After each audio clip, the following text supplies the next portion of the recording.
चमगादड़ है। बहुत समय से बिल्लू और उसका परिवार घने जंगलों में रहता था। उन्हें कोई परेशान नहीं करता था और वो किसी और को परेशान नहीं करते थे। उनका जीवन सीधा साधा था। फिर उसी जंगल के दूसरे छोर पे इंसानों की एक बस्ती थी। उनका गुजर बसर भी आराम से हो रहा था, मगर वो लालची थे। ईंधन आदि के लिए तो वो जंगल काटते ही थे, मगर फिर उन्होंने सोचा कि क्यों न जंगल काट के बस्ती को और बड़ा किया जाए। जंगल काटते काटते वो बिल्लू के घर तक आ गए। बिल्लू और उसका परिवार डर गया। सब अफरा तफरी मच गई। बिल्लू अभी छोटा था, ज़्यादा ऊंचा उड़ भी नहीं पाता था। वो जब भागा तो झट से एक बड़ी सी भैंस से टकरा गया। फिर इतनी बड़ी भैंस तो उसने कभी देखी ही नहीं थी। अपने को बचाने के चक्कर में बेचारे ने उसे काट खाया।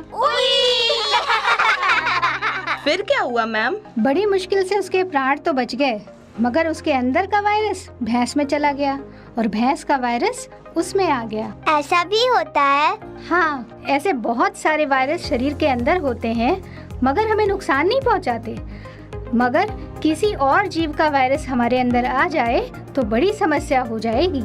ऐसी बीमारी जो जानवर से फैलती है उसे जूनोटिक बीमारी कहते हैं। तो कोरोना कैसे शुरू हुआ इसका पता तो वैज्ञानिक अभी भी लगा रहे हैं, मगर हमें पता है कि वो प्रकृति में हमारे दखल की वजह से ही फैले हैं। समझे? हाँ। मैंने ये बताया कि भाषा का सामाजिक व्यवहार की सद्भावनापूर्ण लगता है। अगर हम विचार करें तो जैसे पुष्प चयन है तो पुष्प को चुनने की बात करती है भाषा, ना कि तोड़ने। जो गिर गए हैं उनको चुनने नहीं। कविता इस प्रकार है। नदी किनारे खड़ा पेड़, उस वृक्ष में धरती से मेरी माँ, आकाश से मेरे पिता, हवा से मेरी बहन। यही तो है मेरी दुनिया जिससे हरियाता रहता हूँ मैं।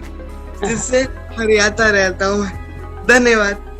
ये भी मैंने आपको बता दिया कि लगभग 90% ये जो है पॉल्यूशन की वजह से खत्म हो चुके हैं। और इसका सबसे बड़ा रीजन पता है हमें क्यों इसकी चिंता ज्यादा करनी है? इसमें सबसे ज्यादा पॉल्यूशन अगर कोई से आ रहा है तो इंडियन ओशन में है, और इंडियन ओशन हमारा ओशन है।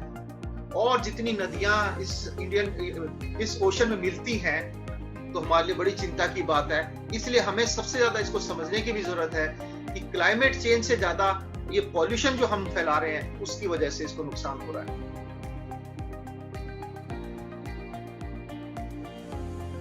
कबीर को पढ़ते हुए सुनते हुए समझ आता है कि आखिर क्यों किसी को अपने तन मन की जगह किसी एक नाम का मोह हो रहता है।